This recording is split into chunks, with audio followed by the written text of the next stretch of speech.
These are the people that are caught in the middle of all of this, including, of course, the South Koreans and Americans. But this latest threat is right off the shore of Guam.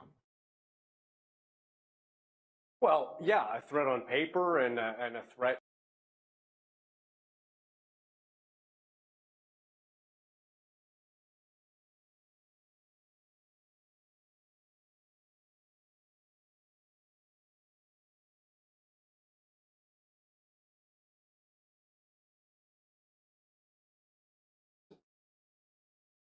There's no panic in Guam. I'm sure you've talked to people who live in Seoul or even Tokyo. I think the concerns are even more weighty over there, which is closer to the action, and particularly Seoul, where enemy artillery is within range of the inhabitants of Seoul.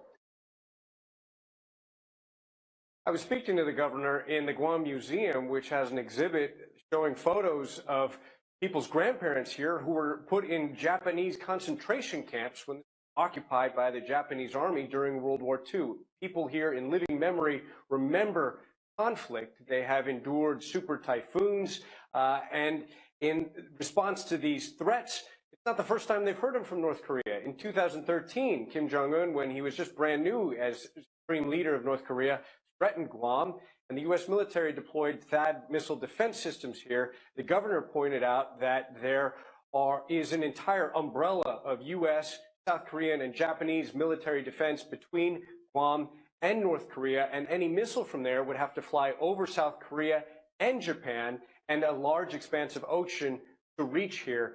So he's trying to say he's confident in U.S. defense capabilities to protect this small island from this North Korean. Copy. Ivan Watson on the island of Guam. Thank you very much for that reporting. And let's talk more about this specific threat from the North Korean regime. Barbara Starrs at the Pentagon. And Barbara, we saw Will holding up the text of this latest specific threat. And he said, frankly, he's never seen anything like it. What do you make of it?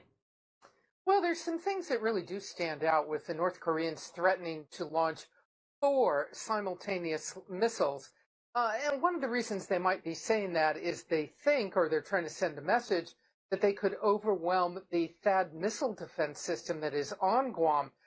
They may believe that they are able to do that. THAAD is a system the U.S. put there that is supposed to defend against at least a small number of incoming missiles. I mean, clearly the missile they're talking about could, on paper, reach Guam. It's got about a 3,000-mile range on paper.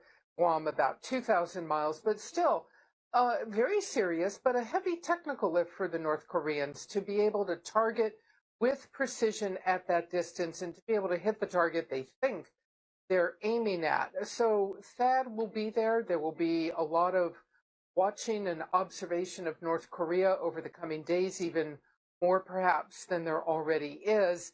But it's going to be a matter of trying to, get that intelligence. At what point, if any, does this paper threat, and that's what it is right now, holding up a statement on paper, at what point does that turn into the U.S. having to take some kind of action about this, if any action? Important point, Barbara Starr. Thank you, and stay with us, because we still don't have word from the president this morning on North Korea. We do know the Vice President and National Security Advisor, H.R. McMaster, are heading to New Jersey to meet with the president over lunch today.